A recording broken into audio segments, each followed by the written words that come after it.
Hello, everyone, and welcome to today's broadcast, Evaporation versus Lyophilization, the three deciding factors. I am Michelle Ashton of LabRoots, and I will be your moderator for today's event. Today's educational web seminar is brought to you by LabRoots and sponsored by LabConco. For more information on our sponsor, please visit www.labconco.com. Now let's get started. Before we begin, I would like to remind everyone that this event is interactive. We encourage you to participate by submitting as many questions as you want at any time you want during the presentation. To do so, simply type them into the Ask a Question box and click Send. We'll answer as many questions as we have time for at the end of the presentation. Also, please notice that you will be viewing the presentation in the slide window. To enlarge the slide window, click on the arrows at the top right-hand corner of the slide window. If you have trouble seeing or hearing the presentation, click on the Support tab found at the top right of the presentation window, or report your problem by clicking on the Ask a Question box located on the far left of your screen. This presentation is educational and thus offers continuing education credits. Please click on the Continuing Education Credits tab located at the top right of the presentation window and follow the process to obtain your credits. I'd like to now introduce our presenter, Megan Zimmerman, the Product Manager at LabConco Corporation. To learn more about our speaker, please visit the Speaker tab at the top of the presentation window. Megan, you may now begin your presentation.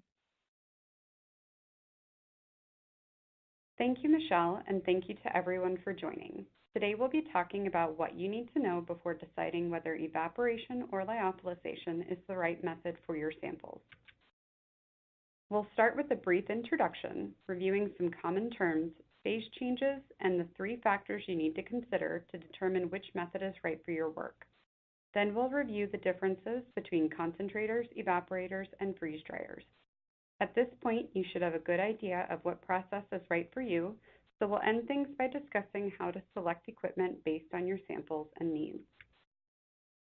First, let's begin by reviewing some common terms you'll hear when talking about freeze drying and evaporation. Lyophilization, which is another word for freeze drying, is the process of removing moisture from a frozen product using vacuum. Derived from the Greek word solvent loving, lyophilized samples are easily rehydrated, making it a great process for sample preparation and long-term storage because you can easily resuspend your samples. Sublimation is another word you'll hear when talking about freeze drying. This is the process in freeze drying in which solvents pass directly from the solid phase to the gas phase, giving freeze-dried samples such great preservation properties because you are bypassing the liquid phase. The rate at which sublimation occurs is dependent on temperature and pressure. Evaporation is the process in which solvents pass from a liquid to a vapor state due to an increase in temperature and pressure.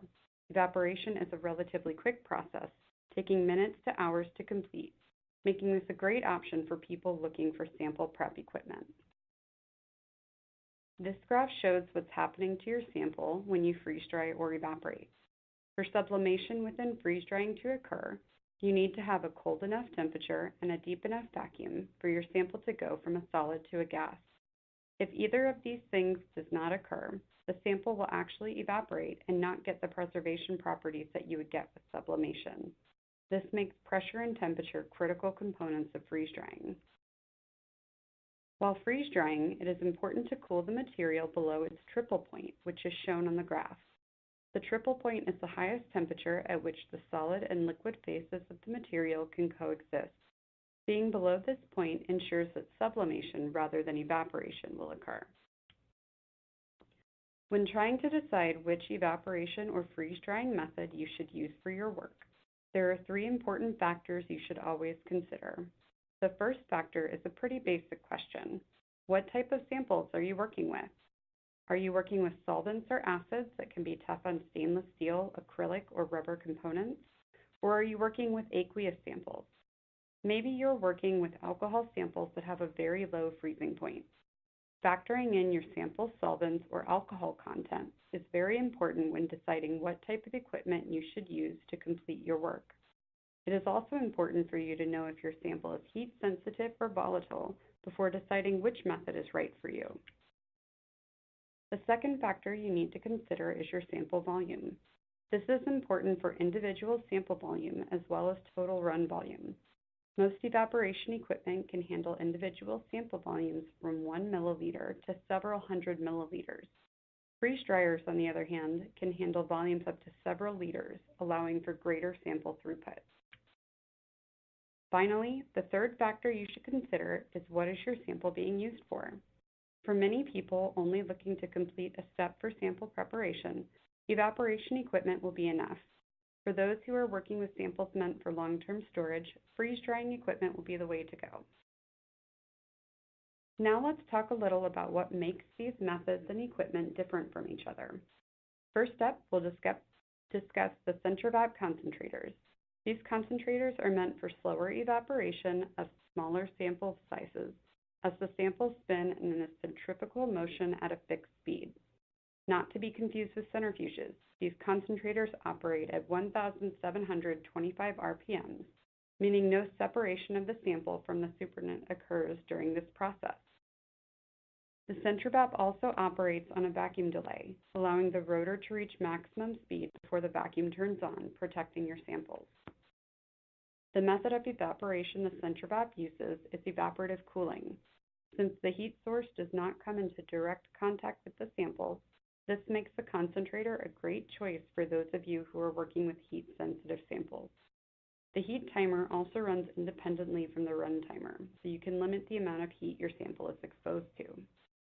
For those of you who are working with solvents, the CentriVap is capable of solvent recovery when paired with a cold trap.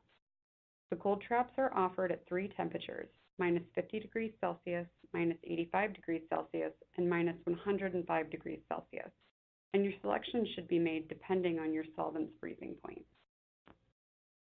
Concentrators are suitable for most sample types, including aqueous samples, solvents, and alcohols, as well as low concentrations of acids. The CentriVap can accommodate sample volumes of half a milliliter up to 50 milliliters. Depending on the rotor you select, several tube sizes are able to be used, as well as microwell and deep well plates. LabConco offers 6 types of CentriVap concentrators, meeting everyone's needs. The Refrigerated Centri Vap concentrator is a great option for those of you working with small volumes of DNA, RNA, or proteomics work.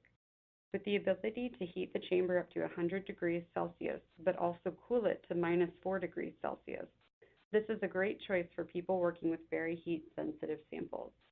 This model also comes with a chamber pre-cooling option, as well as being available in an acid-resistant model. The acid-resistant CentriVap uses robust materials to create a corrosion-resistant concentrator. Materials include a PTFE-coated chamber, Hastelloy shaft, ceramic ball bearings, a glass lid, and PTFE-coated rotors. All of these components help the concentrator resist exposure to corrosion from low to moderate concentrations of acids like TFA, HCl, acetic acid, and ammonium hydroxide. The DNA CentriVap is a great all-in-one solution for those working with small volumes of DNA samples. It comes complete with a microcentrifuge tube rotor, a built-in diaphragm pump, and 2 glass traps. These traps help protect any solvents from reaching the vacuum pump, potentially causing damage. They also help to keep the evaporated solvent from being exhausted back out into the room. The other 3 models in our CentriVap concentrator lineup are also all-in-one models that accommodate a variety of uses and needs. The CentriVap Complete is a concentrator, cold trap, and diaphragm pump, all in a single benchtop package. The Micro-IR is ideal for small sample throughputs of most sample types. The materials used are designed to help provide corrosion resistance against low concentrations of some harsh solvents. It comes with a PTFE-coated chamber and sample rotor, a built-in PTFE-coated diaphragm pump, an infrared-emitting glass lid, and a vacuum gauge. The Micro-IR is also small enough to fit in nearly any lab space, and weighing only 20 pounds, is light enough to be carried from lab to lab. For anyone limited on lab bench space, the CentriVap mobile concentrator would be a great choice. It comes with all of the same design features as our benchtop concentrators, It has been designed to house all necessary components in a mobile console that you would need for a successful concentration of samples, including a built-in cold trap for solvent recovery. Next, let's talk about evaporators. RapidVap evaporators are meant to provide fast evaporation of larger samples through a vortex motion. Unlike the centrifugal motion of the concentrators, this vortex motion creates a constant washdown of the sample tubes while increasing surface area, helping to speed the rate of evaporation.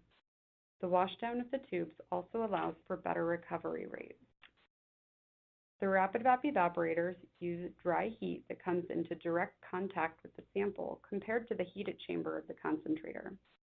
Depending on the model selected, the RapidVap uses either nitrogen blowdown or vacuum evaporation. However, if solvent recovery is a must for your work, then you need to go with the vacuum evaporation model. If solvent recovery isn't a factor for you, then you could go with vacuum or nitrogen blowdown evaporation. With vacuum evaporation, the pressure in the vial is reduced below the vapor pressure of the liquid. This allows the sample to evaporate at a lower temperature than normal. Using nitrogen, the sample is evaporated by reducing the partial pressure over the sample tube, allowing the samples to take more heat input. This also tends to be a gentler way to evaporate samples. While not ideal for heat-sensitive samples, the RapidVap evaporators are able to be used for all other sample types, including volatile samples and strong concentrations of acids. On nearly all models, the RapidVap evaporators are made with robust materials to handle corrosion, including a PTFE-coated aluminum chamber and sample block, as well as a glass lid.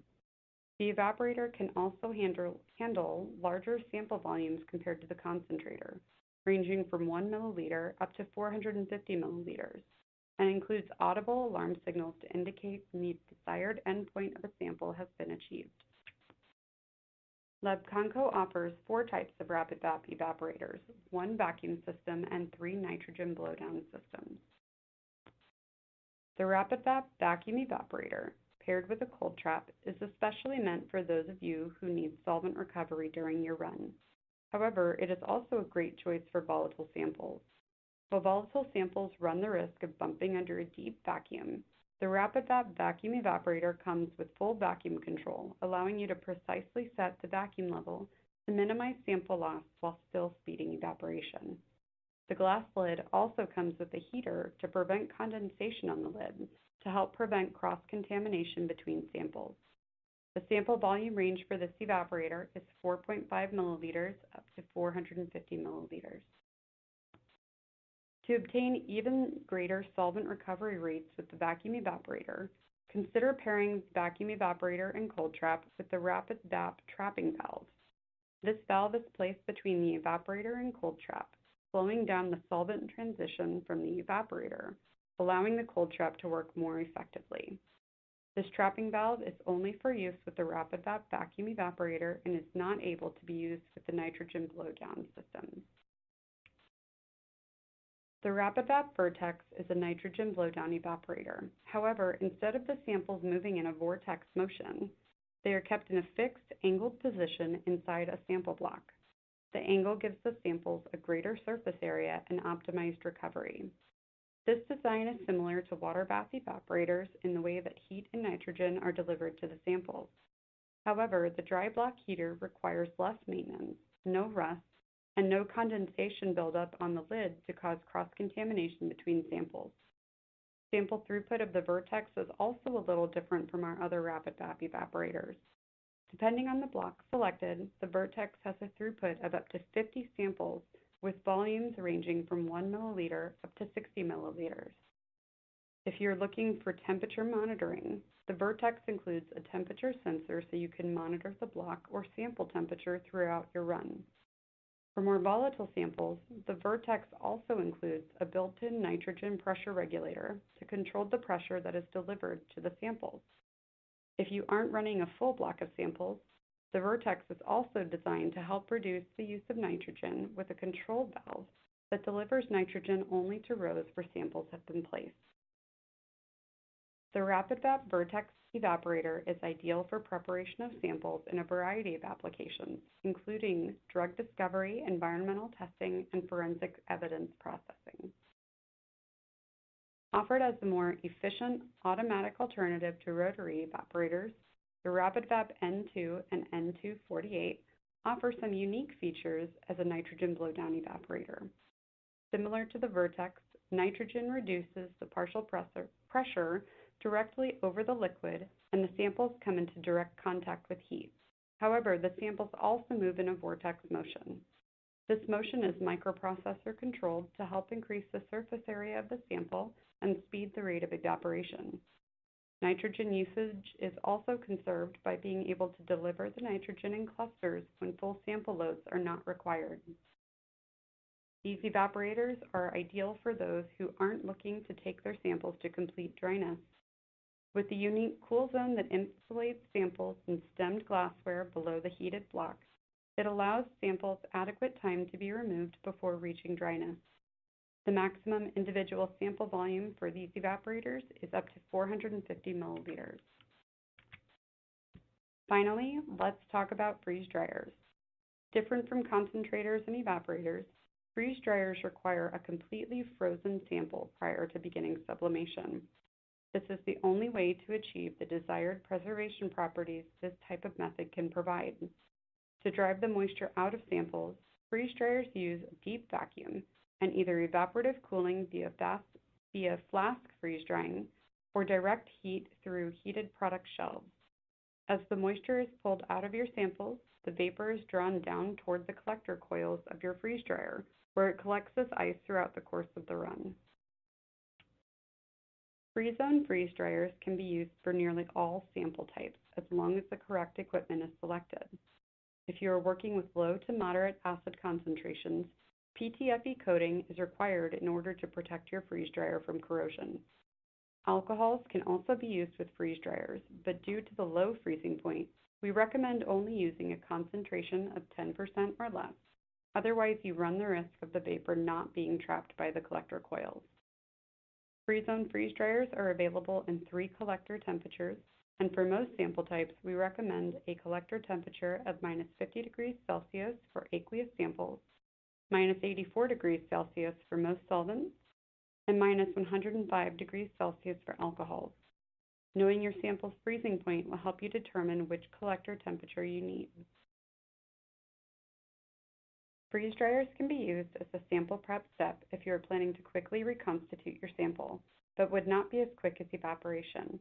However, if you are working with large volumes of heat-sensitive samples, freeze drying would be the best option for your work. Because freeze drying is best for long-term storage of samples, it makes this the ideal method for things like pharmaceuticals, research and development, or food storage preparation. The ice holding capacity of freeze dryers also allows for much greater throughput of samples compared to evaporators or concentrators, with FreeZone freeze dryers holding a minimum of 2.5 liters of ice and can hold a maximum of 18 liters of ice before needing to be defrosted. There are also a number of drying accessories available, so your work can be completed in a number of ways, including the ability to stopper samples under a vacuum. FreeZone freeze dryers come in standard benchtop and console floor models, but LabConco also offers a unique all-in-one model for those of you who are working with relatively smaller sample volumes, but also need to stopper your samples under a vacuum for long-term storage. The FreeZone Triad acts as a freezer to pre-freeze your samples on the shelf prior to starting your run.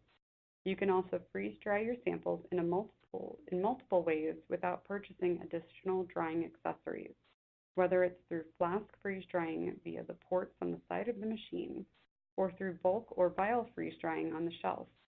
All of these features are wrapped up into one compact benchtop freeze dryer that has an ice holding capacity of 2.5 liters. With its -85 degrees Celsius collector temperature, it can handle most sample types and is a versatile option for many types of research. If time is limited for sample throughput, the EndZone endpoint detection system is a critical component for any flask freeze drying. It alerts you to when endpoint has been achieved based on the level of dryness you set prior to the start of the run. It is important to know with certainty that samples are finished before the lyophilization run is ended. If samples are removed prematurely, they will not be viable for the long-term storage you may be expecting. Now that we have reviewed the differences between concentrators, evaporators, and freeze dryers, let's talk briefly about how to select the equipment you need based on the process you have chosen. When selecting a freeze dryer, there are 4 main components to consider. The first is determining what collector temperature you require in order to trap the vapor coming off your samples. The collector temperature should be 15 to 20 degrees Celsius colder than the freezing point of your sample. The second component is determining what collector size and type you need. For any run, your collector size should be 2 times larger than the total run volume you plan to put on the freeze dryer. So if you have a total of 2 liters of sample to run, you would select a freeze dryer with an ice holding capacity of 4 liters or larger. You also need to consider what solvents you may be using with your samples. If you are working with anything that may be corrosive to stainless steel, you will want to get a PTFE-coated collector chamber and coils. The third component is selecting what drying accessory you'll need. Are you planning to freeze dry your samples in flasks, or do you need to stopper your samples under vacuum? Whatever drying accessory you select, it should meet the needs of your process, whether it is for sample preparation or long-term storage. Finally, you'll need to select a vacuum pump that meets the needs of your sample type and throughput.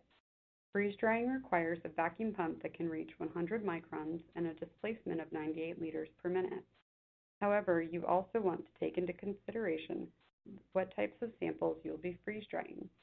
If you are working with acids or any solvents that can cause corrosion, you would want to select a vacuum pump that is chemical resistant, such as a hybrid combination of a rotary vane and diaphragm pump, or an oil-free pump, such as a scroll pump. If you are only working with aqueous samples, a rotary vane oil pump will be adequate for your needs.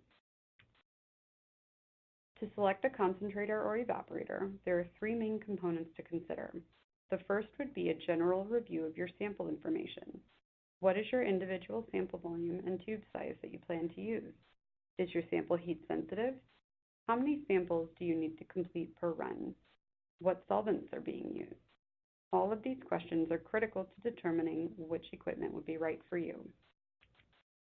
Another important consideration to take into account is whether or not solvent recovery is required. If yes, then you narrow your possible choices down to vacuum evaporation or concentration in order to be able to use a cold trap. The final point to consider is what available resources do you have? Maybe you already have a vacuum pump available for use, and you just need to ensure chemical compatibility and overall displacement of the pump. If you are looking to use a nitrogen evaporation system, you need to ensure your facilities either have an in-house supply line or you are able to acquire a nitrogen generator. Either of these options are required to use this type of equipment, since a nitrogen tank would not be enough to supply an entire run. Before we end today, I want to identify some additional resources for you as you work to make a decision about what equipment is best for your samples and overall process. On the LabConco website, we have a number of articles that could be of help to you, discussing the differences between evaporation and lyophilization, as well as how to process some challenging samples. We also offer product configurators for our freeze dryers and evaporators. These configurators will walk you through similar concepts and questions that were discussed here, helping you to select equipment that will work for your samples. For any additional questions, please feel free to reach out through our contact submission form, live chat, or by calling LabConco directly and asking to speak with an application specialist. Thank you, Megan, for your informative presentation. We will now start the live Q&A portion of the webinar. If you have a question you'd like to ask, please do so now. Just click on the Ask a Question box located on the far left of your screen. We'll answer as many of your questions as we have time for. Let's get started. Okay, our first question is, what is the best evaporation option if my samples are heat sensitive? That's a really great question. Like we talked about in the webinar, it really depends on a couple of different things. The first being what's the overall purpose of your samples? Are they just part of a sample prep step in the overall process, or are you working with something that needs to be stored long term? So if it's the former and you're just doing a step in your process, the DNA CentriVap or any of our CentriVap line really would be the best option for you in your heat-sensitive samples if you're working with smaller volumes. If you're working with larger volumes or have the need for long-term storage, using a freeze dryer would be your best option for your heat-sensitive samples.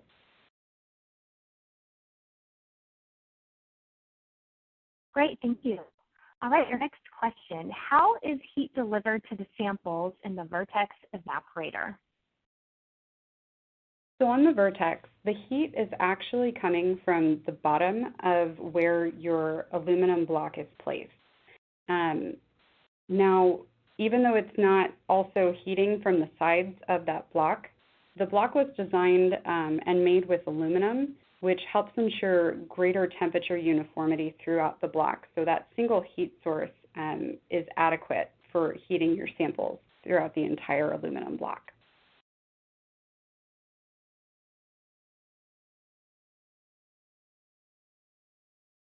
Great, thank you. Okay, next question. How do you recommend exhausting solvent out of a lab if I am using nitrogen evaporation? That's a really great question. So with our nitrogen evaporators, you aren't able to use a cold trap to trap your solvent. And that has to do with the overall freezing point of nitrogen being so low. So what we recommend instead is a couple of things. You can place your nitrogen evaporator and your vacuum pump directly into a fume hood and vent out that way, or only place your vacuum pump in the fume hood. You can also, if you aren't close to a fume hood, use vacuum tubing and connect that to the outlet of your exhaust on your vacuum pump.